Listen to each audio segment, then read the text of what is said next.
Well, let's talk about Redesign Your Reality. Okay. What a great title.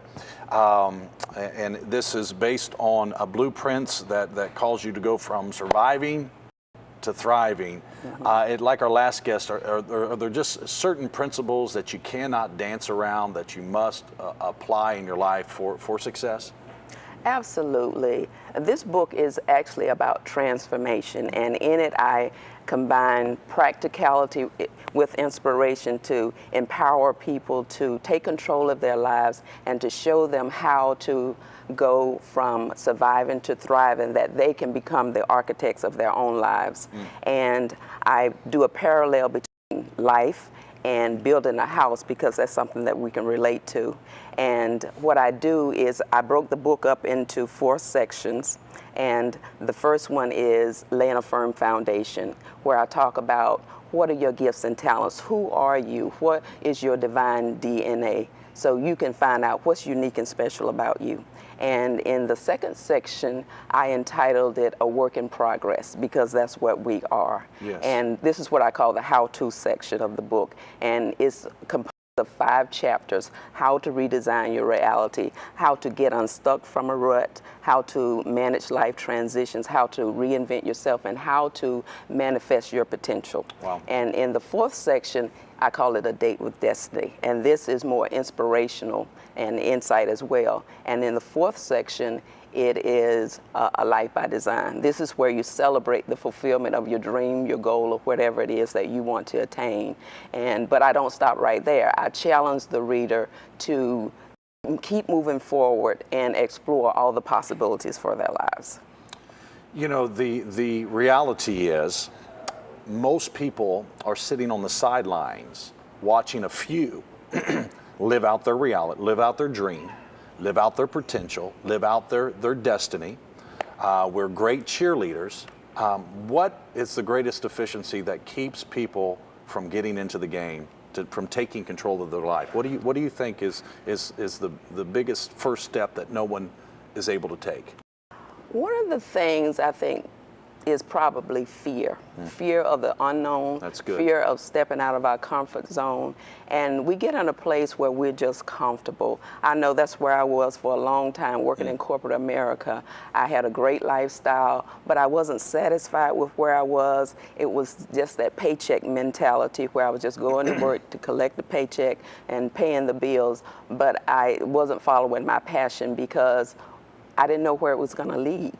Yeah. So stayed in my comfort zone. Yeah, but in the midst of all that, being feeling unchallenged, and I think you know, it's something that that maybe we went through several years ago. At least I did, building and planning our first church in Ohio for 14 years. You know, successful work, got into a routine, got into a comfort zone, to the point to where it really didn't take faith to do what I was doing. You know, I could get up and walk through my day blindfolded, but yet appreciated. But on the inside, I knew that, wait a minute, what happened to the fire and the passion and the willingness to step out of the boat?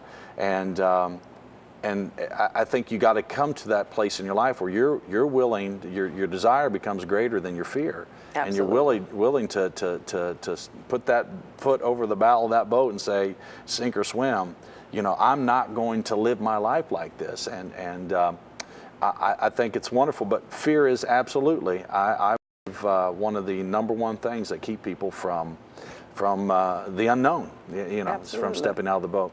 Well, all right, so somebody says, okay, man, I'm going to do it. I gotta, you know, this is the beginning of a new year. I'm going to change my life. I'm going to get the blueprint. What's one of the first things that you would suggest? Obviously, get the book. But in the book, what's one of the first things? You mentioned foundation. Talk about that a little bit. Well, a foundation is basically, who am I? What are my unique gifts and talents? What is it that I'm really passionate about?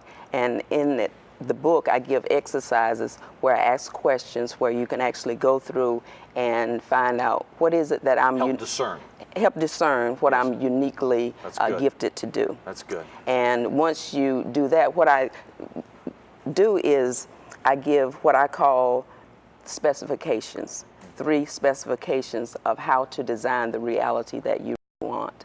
And the first thing that you need to do is you need to set your intention, which means that you need to get very clear about what you want to do. That's good. Not what somebody else wants you to do, but what you want to do. And once you do that, half of the battle is already won, because you can focus on that. Yes. And the second thing that you need to do is you need to show your commitment.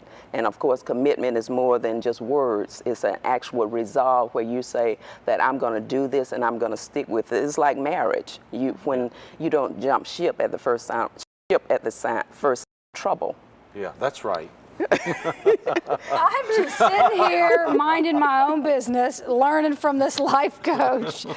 And the same thing applies when it comes to our goals. You know, we have to stay in there for the long haul. So that's what commitment is all about. Absolutely. And thirdly, you have to make it happen. Give it your best effort. Once you've set your intention, once you've made your commitment, then you've got to give it your best effort. What is the strategy that's going to get me from where I am right now to where I want to be?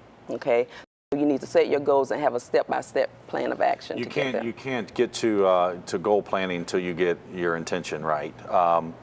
It's hard to operate in a position of authority if you're sitting in the seat of uncertainty. But once, and it's amazing how, you know, it's a simple principle, but it is amazing. Once you set your intention, now you're in a position of authority to conduct. Exactly. You know.